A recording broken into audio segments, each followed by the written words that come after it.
नमस्कार बच्चों, आज हम कक्षा 12 की सृजन जो हिंदी अनिवार्य की बुक है उसका पहला लेसन पढ़ेंगे। सबसे पहले हम कबीरदास जी का साहित्य परिचय पढ़ेंगे।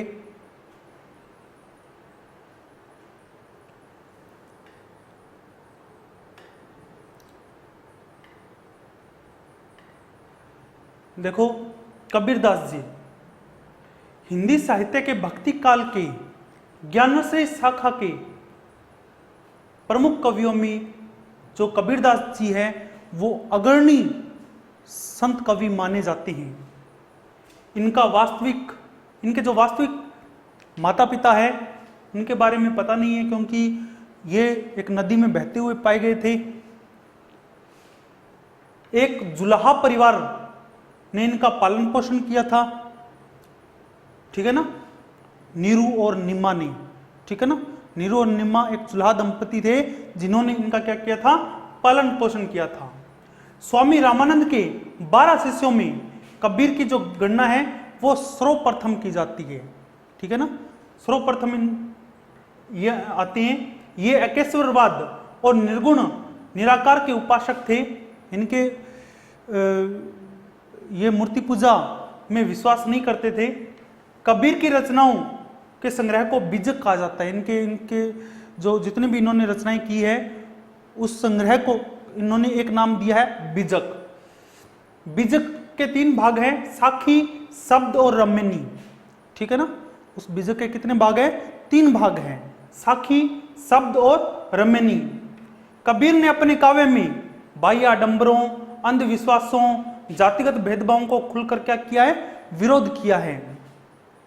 इन्होंने साधु संगति, मन की पवित्रता, ज्ञान अर्जित करना, सद्गुणों को अपनाकर सदाचार का व्यवहार करना आदि पर क्या दिया है, बल दिया है, और समाज सुधार करने का क्या किया है, प्रयास किया है, ठीक है ना। कबीर दास जी की जो भाषा थी वो सद्दुकड़ी थी, सद्दुकड़ी भाषा थी। इन्हीं के कई भाषाओं का जो मिश्रण, ठीक है ना, सद्दुकड़ी भाषा। और इनकी रचनाओं में भक्ति भावना, लोकाचार और आध्यात्मिक चिंतन आदि की सुंदर अभिव्यक्ति इन्होंने की है।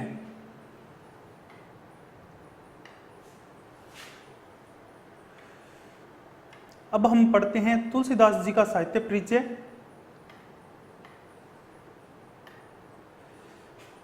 देखो, तुलसीदास जी का जो जन्म है वो विक्रम संवत 1589 में हुआ था। उत्तर प्रदेश के बांदा जिले के राजापुर गांव में हुआ था, ठीक है ना।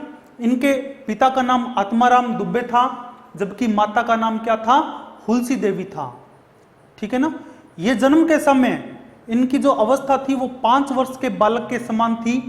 इनके दांत भी निकले हुए थे, जिसके कारण इनके माता पिता है वो डर गए थे अनहोनी के भय से, क्योंकि इनका जो जन्म है वो अभुक्त मूल नक्षत्र में हुआ था, ठीक है ना। तो इनके माता पिता ने क्या कर दिया था, त्याग कर दिया था। तब इनके जो गुरु थे उनके आश्रम में एक मुनिया नाम की दासी थी। उन्होंने इनका क्या किया था, पालन पोषण किया था, ठीक है ना। उनका पालन पोषण किया था और गुरु का नाम था नर हरिदास। उन्हीं के द्वारा इनको शिक्षा दीक्षा भी क्या हुई थी, प्राप्त हुई थी। उसके बाद में इनका जो बाल्यावस्था थी वो बहुत ही कष्टपूर्ण बीती, ठीक है ना, कष्टपूर्ण बीती। और उसके बाद में इनका विवाह था वो रत्नावली से हुआ, लेकिन ये ज्यादा दिनों तक विवाह के बंधनों में बंद कर नहीं रहे। इन्होंने जल्दी ही घर का त्याग कर दिया। इन्होंने गृहस्थ जीवन से उन्मुक्त होकर वैराग्य जीवन अपना लिया। उसके बाद चित्रकूट, अयोध्या, काशी आदि स्थानों पर रहकर प्रभु भक्ति के साथ लोक कल्याण में संलग्न रहे। इन्हें अपने समय का समन्वयकर्ता और लोकनायक माना जाता है। राम भक्ति में इन्होंने अपना सारा जीवन समर्पित कर दिया और श्रेष्ठ काव्य रचना में सर्वाधिक ख्याति अर्जित की। गोस्वामी तुलसीदास ने अपने आराध्य के चरित्र को लेकर अनेक उत्कृष्ट ग्रंथों की रचना की, ठीक है ना, जिनमें मुख्य रूप से है रामचरितमानस, विनय पत्रिका, गीतावली, दोहावली, ठीक है ना, कृष्ण गीतावली, बरवे रामायण, ठीक है ना, जानकी मंगल, पार्वती मंगल, रामज्ञा प्रसन्न, इस प्रकार की मान लो बहुत सारी जो रचनाएं हैं वो इन्होंने किया, जो काफी प्रसिद्ध है। तुलसीदास जी की जो भाषा थी वो अवधी भाषा मानी जाती है, ठीक है ना। तुलसीदास जी की जो भाषा थी वो कौन सी मानी जाती है? अवधी भाषा मानी जाती है।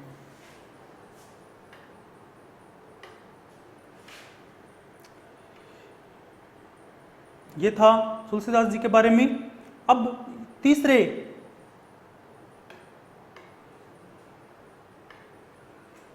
इसमें पहले लेसन में जो हमारे कवि हैं वो है कवि कृपाराम खिड़िया।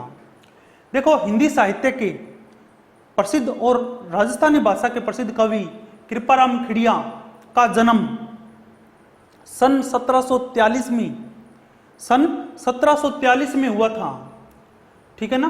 कहां हुआ था? तत्कालीन मारवाड़ राज्य के खराड़ी गांव में हुआ था, ठीक है ना। तत्कालीन मारवाड़ राज्य के खराड़ी गांव में हुआ था, ठीक है ना। ये सीकर के राजा देवी सिंह हैं और उनके पुत्र लक्ष्मण सिंह के आश्रय में रहे थे, ठीक है ना। लक्ष्मण सिंह ने इन पर प्रसन्न होकर इन्हें महराजपुरा और लक्ष्मणपुरा की जागीर दी थी, ठीक है ना। जागीरदारी है वो इनको दे दी थी। कृपाराम खिड़िया का जो रचना काल है वो विक्रम संवत 1864 के आसपास का माना जाता है, ठीक है ना। इसमें इनकी जो रचनाएं हैं उसमें मुख्य है वो एक राजिया रसोठा ही मिलता है, ठीक है ना। इसके अलावा इन्होंने एक नाटक भी लिखा है चालकनेसी, ठीक है ना। परंतु आज वर्तमान में जो उपलब्ध है वो एक ही है, राजिया रसोठा। इनके जो प्रिय सेवक थे उनका नाम था राजा राम, जिन्हें इनके सोठों में राजिया के नाम से संबोधित किया गया है, ठीक है ना। देखो, मैं छोटे रूप में आपको एक कहानी बता देता हूं। इनके सेवक थे राजा राम, जो क्या रहते थे, हमेशा मानो दुखी रहते थे। एक बार जो कवि कृपाराम खिड़िया बीमार पड़ गए, तो सेवक ने काफी इनकी सेवा की, ठीक है ना। ये भी कवि थे, वो काफी प्रसन्न हुए, लेकिन वो दुखी थे। जो सेवक था वो दुखी था। उनको दुखी देखकर कवि ने पूछा, भी आप दुखी क्यों रहते हो? तो उन्होंने कहा, राजा ने कहा, भी मेरे कोई संतान नहीं है, मैं निसंतान हूं, ठीक है ना। मेरा नाम आगे चलाने वाला कोई नहीं है, इसलिए मैं हमेशा दुखी रहता हूं। तो कवि कृपाराम खिड़िया ने कहा कि आपको दुखी होने की इसमें कोई बात नहीं है, आप दुखी मत हो, क्योंकि मैं अपने सोठों के माध्यम से आपको इस संसार में क्या कर दूंगा? अमर कर दूंगा, ठीक है ना। इस संसार में आपको क्या कर दूंगा? अमर कर दूंगा, ठीक है ना। और उसी के आधार मानकर इन्होंने राजिया रसोठा की क्या की थी? रचना की थी, ठीक है ना। जिसमें मान लो राजाराम को राजिया शब्द से संबोधन किया गया है। इनकी जो भाषा है वो कौन सी है? डिंगल भाषा है, ठीक है ना। डिंगल भाषा है, ठीक है ना। और यह काव्य लोक मर्यादा और आदर्शों और लोक व्यवहार की हमें क्या देता है? शिक्षा देता है। सरसता, सरलता, सहजता के कारण राजस्थान के लोक समाज में बहुत क्या है? प्रसिद्ध है। अब हम लेसन पर चलते हैं। आगे हमारा लेसन है फर्स्ट लेसन, जिसके बारे में हमने 3 कबीरदास जी, तुलसीदास जी और कवि कृपाराम खिड़िया के बारे में हमने पढ़ा है।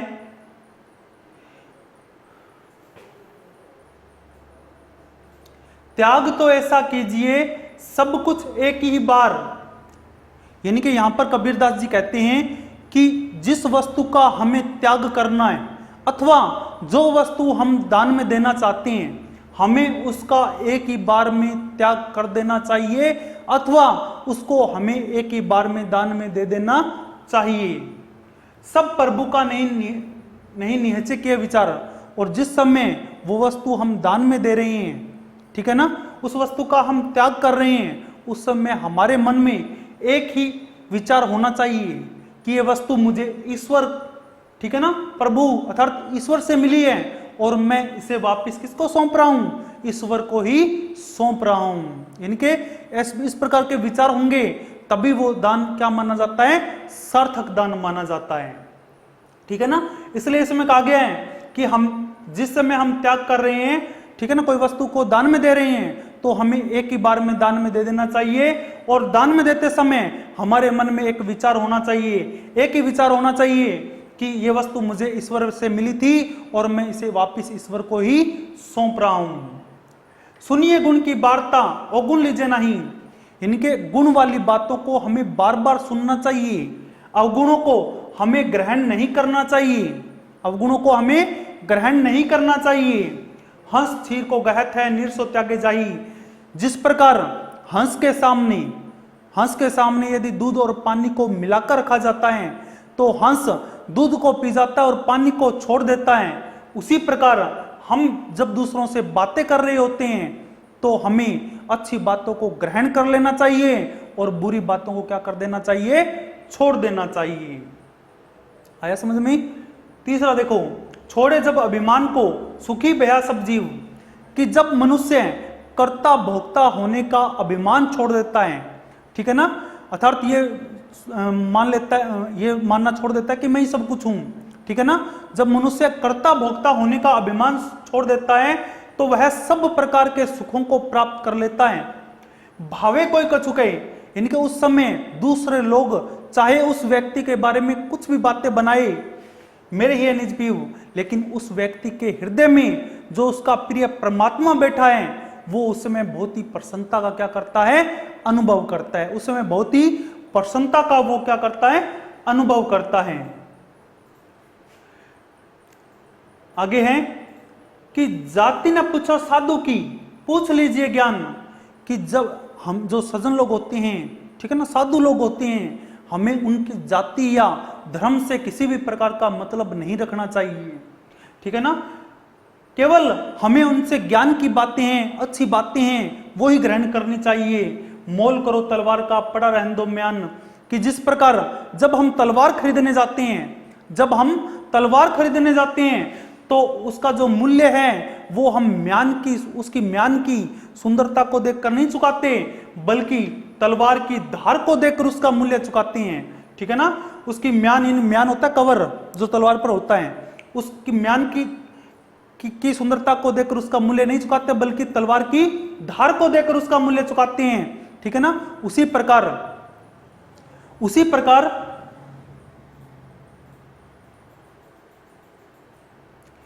प्रकार हमें सज्जन लोगों की जाति या धर्म के विषय में न जानकर केवल हमें उनसे ज्ञान की बातों को ही क्या करना चाहिए, ग्रहण करना चाहिए।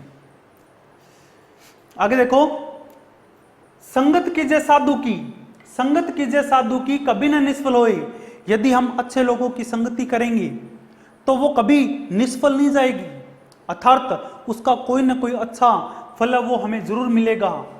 लोहा पार्श परस्ते सो भी कंचन होए, जिस प्रकार लोहा होता है ना वो नाव पर लग जाता है, ठीक है ना, लोहा होता है वो पार्श पत्थर से जब उसको स्पर्श करवाया जाता है तो उसमें भी क्या आ जाते हैं, सोने के गुण आ जाते हैं। कंचन मिस होता है सोना, कि लोहे को पार्श नामक पत्थर से स्पर्श करवाया जाता है तो उस लोहे में सोने के गुण आ जाते हैं, ठीक है ना। उसी प्रकार यदि हम अच्छे लोगों की संगति करेंगे, साधु लोगों की संगति करेंगे तो हमें अच्छा फल वो जरूर प्राप्त होगा।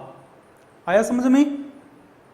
मारिए आशा सांपनी जिन रस्या संसार, कि हमें उस दुराशा रूपी सर्पिणी का अंत कर देना चाहिए, ठीक है ना, जिसने इस पूरे संसार को डस रखा है, ठीक है ना। हमें उस दुराशा रूपी सर्पिणी का अंत कर देना चाहिए जिसने इस पूरे संसार को क्या कर रखा है, डस रखा है, ठीक है ना। ताकि औस तोष है ये गुरु मंत्र विचार, इसकी औषधि यानी कि दुराशा रूपी सर्पिणी की जो औषधि है वो केवल मात्र संतोष है। तोष मिस होता संतोष, कि उस दुराशा रूपी सर्पिणी की औषधि है वो केवल मात्र क्या है, संतोष है।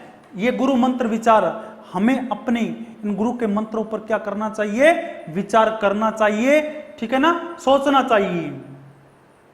कागा काको धन हरे कोयल काको देत, कि न तो यहां पर कबीरदास जी क्या कह रहे हैं कि न तो कौवा है वो किसी का धन छीन कर ले जाता है, ठीक है ना, हरे इनके छीन कर ले जाना, न तो हर कर ले जाता है, छीन कर ले जाता है, और नई कोयल किसी को धन है वो लाकर कर देती है, ठीक है ना। न तो कौवा है वो किसी के धन को छीन कर ले जाता है, और नई कोयल है वो किसी को धन ला कर देती है। मीठा सब सुनाई के जग अपनी कर लेता, लेकिन कोयल की वाणी मीठी होती है, ठीक है ना। वो अपनी मीठी वाणी बोलकर पूरे संसार के लोगों का ध्यान है वो अपनी ओर क्या कर लेती है, आकर्षित कर लेती है, ठीक है ना। उसी प्रकार हमें भी हमेशा दूसरों के साथ मीठा बोलना चाहिए, और मीठा बोलकर हम सभी लोगों का ध्यान है वो अपनी तरफ क्या कर सकते हैं, आकर्षित कर सकते हैं। आया समझ में। तो ये थे कबीरदास जी के दोहे। अब हम पढ़ेंगे तुलसीदास जी के दोहे, ठीक है ना। तुलसीदास जी के दोहे।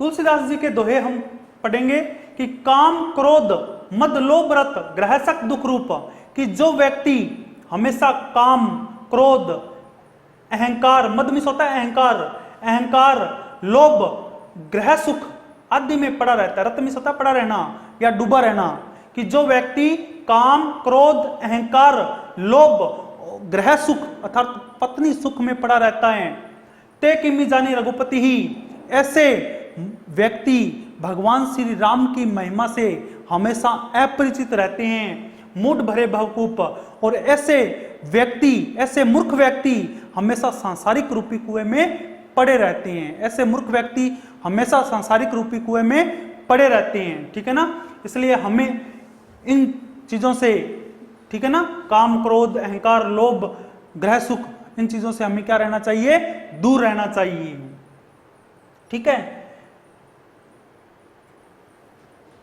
कहबे कह रचना रची सुनबे कह किए कान, कि यहां पर कभी तुलसीदास जी कहते हैं कि भगवान हम दूसरों को अच्छी बातें कह सकें, इसलिए भगवान ने हमारे जीभ बनाई है, रसना अर्थात जीभ, ठीक है ना।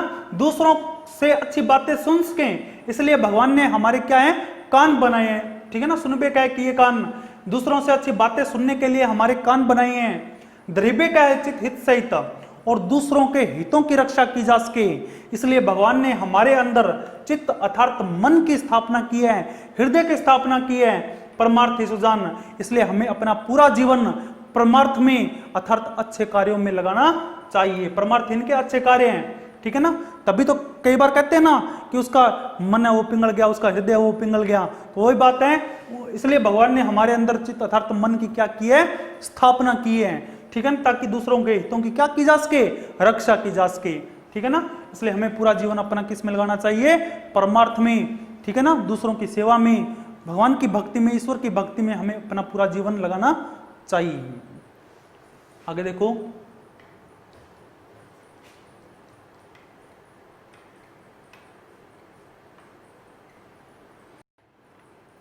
आगे देखो, तुलसी भलो सुसंगते, तुलसी भलो सुसंगते पोच कुसंगति सोई। तुलसीदास जी कहते हैं कि यदि हम अच्छी संगति में रहेंगे, सुसंग इनके अच्छी संगति, यदि हम अच्छी संगति में रहेंगे तो अच्छे बन जाएंगे। पोच कुसंगति सोई, और बुरी संगति में रहेंगे, कुसंगति अर्थात बुरी संगति, और बुरी संगति में रहेंगे तो क्या बन जाएंगे, बुरे बन जाएंगे। अच्छी संगति में रहेंगे तो अच्छे बन जाएंगे, और बुरी संगति में रहेंगे तो क्या बन जाएंगे, बुरे बन जाएंगे। नाव किनरी तीर असी लोहे बिलो की लोई, जिस प्रकार लोहा होता है वो नाव पर लग जाता है तो उस नाव को किनारे पर ले आता है, ठीक है ना, तीर मिस होता है किनारा, ठीक है ना, नाव को किनारे पर ले आता है और उसे डूबने से बचाता है। और वही लोहा जब हथियारों का रूप ले लेता है तो हमारे लिए क्या बन जाता है, घातक बन जाता है, ठीक है ना। तुलसीदास जी कहते हैं कि हम अच्छी संगति में जाएंगे तो अच्छे बन जाएंगे, और बुरी संगति में जाएंगे तो क्या बन जाएंगे, बुरे बन जाएंगे।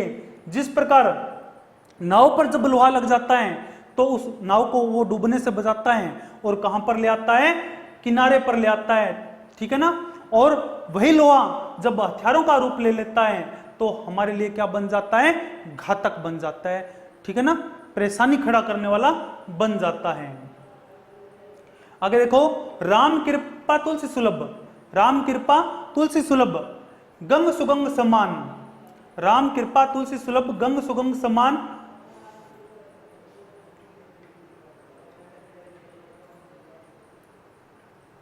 राम कृपा तुलसी सुलभ गंगा सुगंग समान, कि भगवान श्री राम की कृपा से गंगा के समान सुसंगति है वो तो आसानी से मिल जाती है। सुलभ में होता है आसानी से, भगवान श्री राम की कृपा से गंगा के समान जो सुसंगति है, अच्छी संगति है, वो तो आसानी से मिल जाती है। जो जल परे जो जन मिले कीजिए आपको समान, जिस प्रकार गंगा नदी में जब दूसरी नदियों का पानी मिलता है तो वो गंगा के समान ही क्या हो जाता है, पवित्र हो जाता है। उसी प्रकार जब अच्छे लोगों के साथ बुरे लोग आकर बैठते हैं तो उनमें भी क्या आ जाते हैं, कुछ समय बाद अच्छे गुण आ जाते हैं, वो भी क्या बन जाते हैं, अच्छे बन जाते हैं। आगे देखो, तुलसी या संसार में भांति भांति के लोग, तुलसीदास जी कहते हैं कि संसार में अलग अलग धर्मों को, अलग अलग रीति रिवाजों को मानने वाले लोग रहते हैं, ठीक है ना। सब सो हिल मिल चालिए नदी नाव संयोग, हमें सबके साथ मिलजुल कर रहना चाहिए, हमें सबके साथ क्या रहना चाहिए, मिलजुल कर रहना चाहिए, ठीक है ना। जिस प्रकार नदी और नाव हमेशा मिलजुल कर रहते हैं, अर्थात नदी के बिना नाव का चलना संभव नहीं है, नदी के बिना नाव का चलना संभव नहीं है, उसी प्रकार हमें भी हमेशा क्या रहना चाहिए, मिलजुल कर रहना चाहिए। आया समझ में?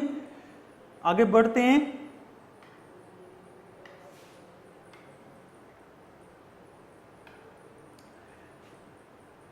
तुलसी पावस के समय धरी कोकिलन मौन, तुलसीदास जी कहते हैं कि जब वर्षा ऋतु का समय आता है, पावस में होता है वर्षा ऋतु, कि जब वर्षा ऋतु का समय आता है तो कोयल मौन धारण कर लेती है। कोकिलन का होता है कोयल, ठीक है ना, कि कोयल है वो मौन धारण कर लेती है, धरी में धारण करना होता है। अब तो दादुर बोलिए, दादुर में होता है मेंढक, वो सोचती है कि अब तो मेंढकों के बोलने का समय हो गया है, हमें पूछे कौन, अब हमें पूछने वाला कौन है, अब हमें यहाँ कौन पूछेगा, क्योंकि अब तो किसका बोलने का समय है, मेंढकों के बोलने का समय है।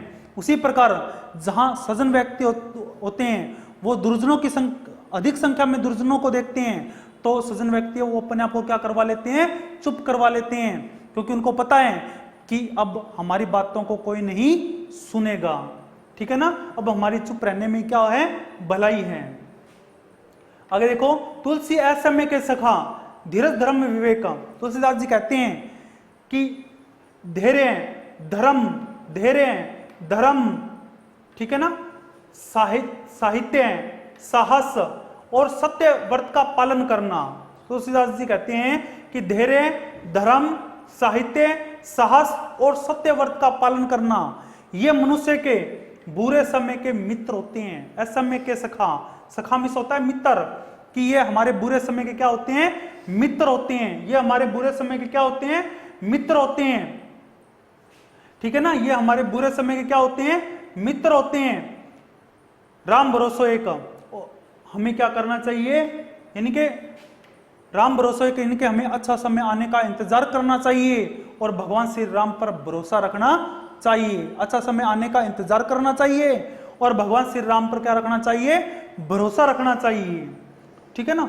ये थे तुलसीदास जी के दोहे।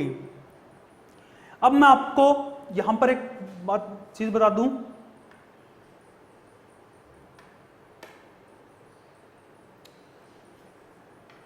देखो दोहे में क्या होता है, जो एक दोहे के अंदर मान लो 4 पंक्तियां होती है, 1 2 3 और 4, ये 1 नंबर है, ये 2 नंबर है, ये 3 नंबर है और ये 4 नंबर है, ठीक है।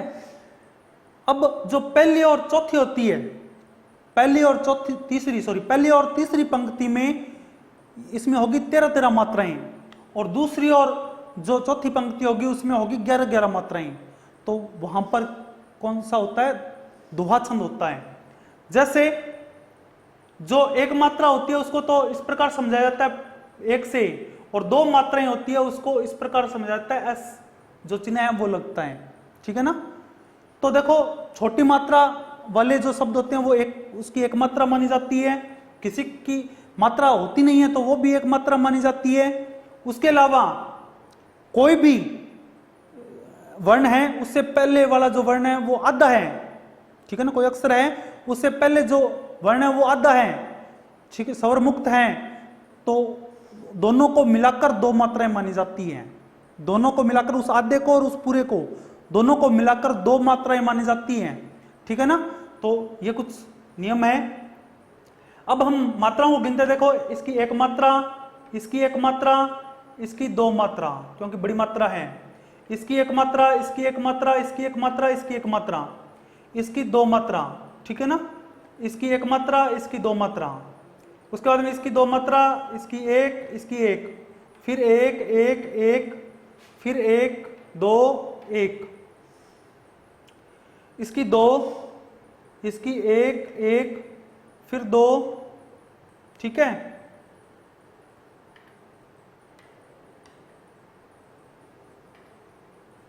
फिर एक, एक, फिर एक, याद आ गया, और फिर पूरा इस दोनों को मिलाकर हम मानेंगे दो, दो, ठीक है, फिर एक, यहां पर दो, फिर एक, उसके बाद में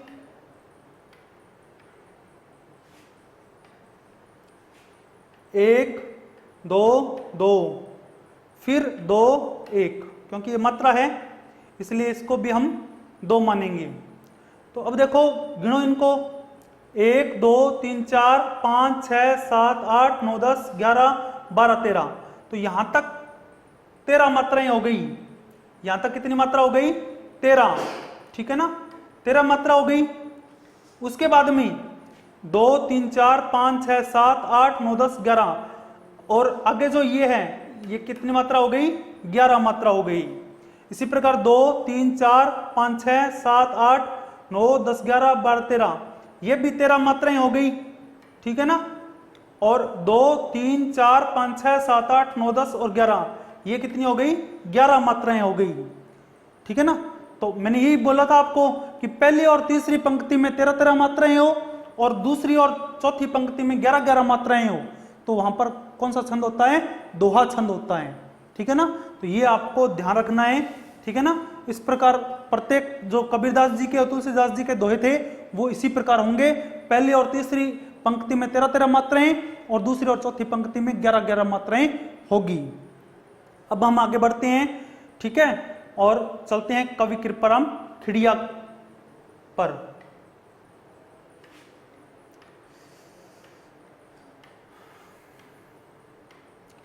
कबीरदास जी की जो भाषा थी वो सदुकड़ी थी। उसके बाद में जो हमने 2 नंबर पर तुलसीदास जी को पढ़ा, उनकी जो भाषा थी वो ब्रज भाषा थी। वैसे वो अवधि भाषा का भी उन्होंने प्रयोग किया रामचरितमानस में। और अब जो हम पढ़ने जा रहे हैं इनकी डिंगल भाषा है, राजस्थानी भाषा है डिंगल, ठीक है ना। कवि कृपाराम खिड़िया। तो देखो सबसे पहले उपजावे अनुराग कोयल मन हरकत करे, कि जब कोयल बोलती है तो प्रेम प्रकट करती है। अनुराग प्रेम हो गया, ठीक है ना, प्रेम, कि जब कोयल बोलती है तो प्रेम प्रकट करती है, प्रेम उपजाती है। कोयल मन हरकत करे और सब लोगों के मन को, ठीक है ना, अपनी मीठी वाणी से अपनी ओर क्या कर लेती है? आकर्षित कर लेती है। कड़वो लागे काग, लेकिन कौवे की वाणी क्या होती है? कड़वी होती है, कर्कश भरी होती है। रसना रागुण राजिया, हे राजिया, ये मिट्ठी और कड़वी वाणी के क्या हैं? गुण हैं। ये मिट्ठी और कड़वी वाणी के क्या हैं? गुण हैं, ठीक है ना। तो ये पहला होगा। आगे है काली घनी कुरूप कस्तूरी कांटा तुले, कि जो कस्तूरी होती है जो हिरण की नाभि में से निकलती है, ठीक है ना, एक चिपचिपा पदार्थ होता है कस्तूरी, ठीक है ना, वो काली और कुरूप होती है, फिर भी बहुमूल्य होने के कारण उसे सोने चांदी से तोलने वाली तुला से तोला जाता है, ठीक है ना। शक्कर बड़ी स्वरूप, शक्कर इनके चीनी होती है, वो बहुत ही क्या होती है? सफेद होती है। शक्कर होती है वो बहुत ही क्या होती है? सफेद होती है। रोड़ा तुले राजिया, तो भी हे राजिया उसे पत्थर के बाटों से तोला जाता है, ठीक है ना।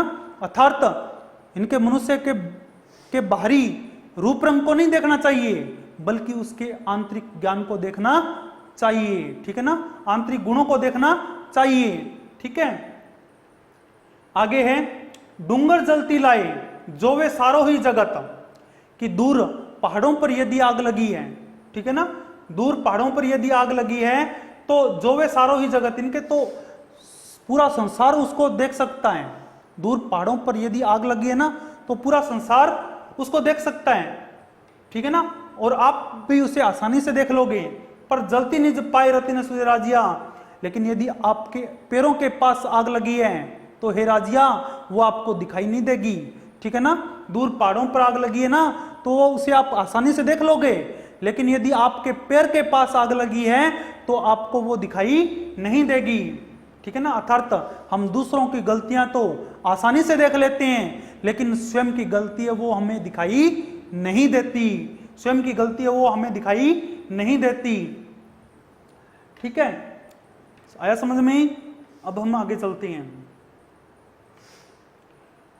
आगे देखो, मतलब री मनवार चुपके लावे चुरमो।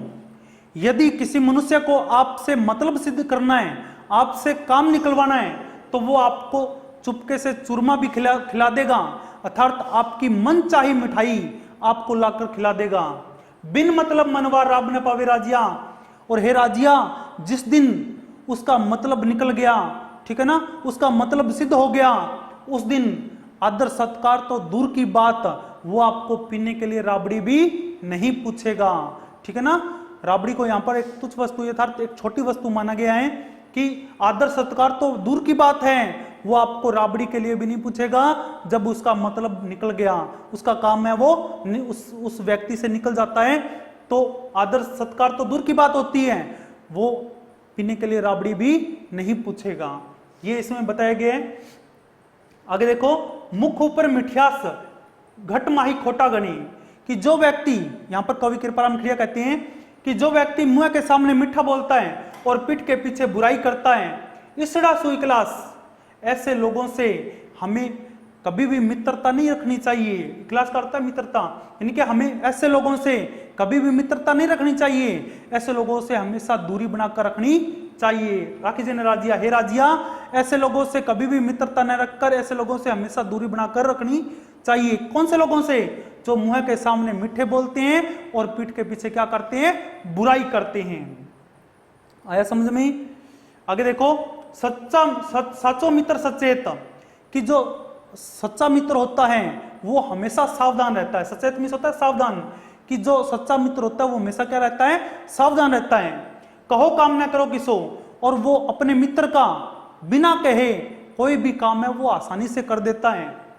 हरि अचरज रे हेत रथ ने हाक्यो राजिया, हे राजिया जिस प्रकार भगवान श्री कृष्ण है वो अर्जुन के न कहने पर भी, ठीक है ना, वो अर्जुन के रथ के क्या, महाभारत के युद्ध में अर्जुन के रथ के क्या बन गए थे? सारथी बन गए थे। अर्जुन के रथ के क्या बन गए थे? सारथी बन गए थे, ठीक है ना। उसी प्रकार यदि मित्र सच्चा है तो वो बिना कहे कोई भी काम है वो आसानी से कर देगा, उसको कोई भी काम है वो बताने की आवश्यकता नहीं है, ठीक है ना। हमारा अंतिम सोटा है, हिम्मत कीमत होए बिन हिम्मत कीमत नहीं, यानी कि हिम्मत की ही कीमत होती है, जिसमें हिम्मत नहीं है उसकी संसार में कोई कीमत नहीं है, ठीक है ना। कवि कृपाराम खड़िया कहते हैं कि संसार में हिम्मत की ही कीमत है। जिस व्यक्ति में कोई कार्य करने की हिम्मत नहीं है तो उसमें उसकी संसार में कोई कीमत नहीं है, कोई उसका मूल्य नहीं है। करे ना आदर कोई रद्द कागजू राजिया, हे राजिया ऐसे व्यक्तियों का ये समाज, ठीक है ना, कोई आदर सत्कार नहीं करता। इस समाज में ऐसे व्यक्तियों का कोई आदर सत्कार नहीं करता, और ये समाज उसे एक रद्दी कागज की तरह क्या कर देता है? ठुकरा देता है। उसे एक रद्दी कागज की तरह क्या कर देता है? ठुकरा देता है, ठीक है ना। अब इसके अंदर मैं आपको बता दूं, सोठा है ये। सोठे में मैंने आपको पहले ही बताया था कि जो छोटी मात्रा होती है वो हम एक के माध्यम से दर्शाते हैं, जबकि वाक्यों को हम एस के माध्यम से दर्शाते हैं, ठीक है ना। तो इसका हम एक लिखेंगे, इसको हम एस के रूप में लिखेंगे, ठीक है ना। इसको हम एक के रूप में लिखेंगे। इसको एस के रूप में क्यों लिखा है? क्योंकि मैंने आपको बताया था यदि आधा कोई अक्षर होता है उसके बाद में पूरा होता है तो उस आधे को उस पूरे के साथ जोड़कर इसका हम प्रयोग करते हैं, और उसकी जगह हम दो मात्राओं का प्रयोग करते हैं। उसके बाद में फिर हम एक मात्रा का प्रयोग करेंगे, फिर हम दो मात्राओं का प्रयोग करेंगे, फिर हम एक मात्रा का प्रयोग करेंगे, फिर हम दो मात्राओं का प्रयोग करेंगे, फिर हम एक मात्रा का प्रयोग करेंगे, फिर हम एक मात्रा का प्रयोग करेंगे, फिर एक, फिर दो मात्रा, फिर एक मात्रा, फिर एक मात्रा, फिर दो मात्रा, फिर एक मात्रा, फिर एक मात्रा और फिर दो मात्रा। इसी प्रकार इसमें भी हम करेंगे। पहले कै पर एक मात्रा आएगी, फिर रै पर दो मात्राएं आएगी, ठीक है। उसके बाद में नै पर एक मात्रा आएगी, आ पर दो, दै और रै पर एक एक, को पर दो, य पर एक, इन दोनों पर एक एक मात्रा आएगी, रै और दै पर, फिर दो मात्रा, फिर एक मात्रा, फिर एक, फिर दो और फिर दो, फिर एक और फिर दो। अब देखो ये जो दिया हुआ है इनकी मात्रा हम गिन लेते हैं। 1 2 3 4 5 6 7 8 9 10 11 कोमा लगा हुआ है, 11 मात्राएं हैं। तो यहां पर हम क्या लिख देंगे? 11 लिख देंगे। यानी कि 11 मात्राएं पहली पंक्ति में है। 1 2 3 4 5 6 7 8 9 10 11 12 13। तो यहां पर 13 मात्राएं जो दूसरी पंक्ति में है। फिर देखो 1 2 3 4 5 6 7 8 9 10 11 मात्राएं तीसरी पंक्ति में है। फिर 1 2 3 4 5 6 7 8 9 10 11 12 13 है वो चौथी पंक्ति में है। मैंने जब आपको दोहे के बारे में बताया था तब मैंने आपको बताया था कि पहली और तीसरी पंक्ति में 13 मात्रा और दूसरी और चौथी में 11 मात्रा तो दोहा होता है। ये सोठा है, ये दोहे का उल्टा होता है, ठीक है ना, अपोजिट होता है। इसमें पहली और तीसरी पंक्ति में 11 मात्राएं होगी, जबकि दूसरी और चौथी पंक्ति में 13 मात्राएं होगी। तो यहां पर कौन सा होगा? सोठा छंद होगा। समझ गए होंगे आप, ठीक है ना, दोहा और सोठा छंद दोनों को। अब हम करते हैं इसके क्वेश्चन आंसर।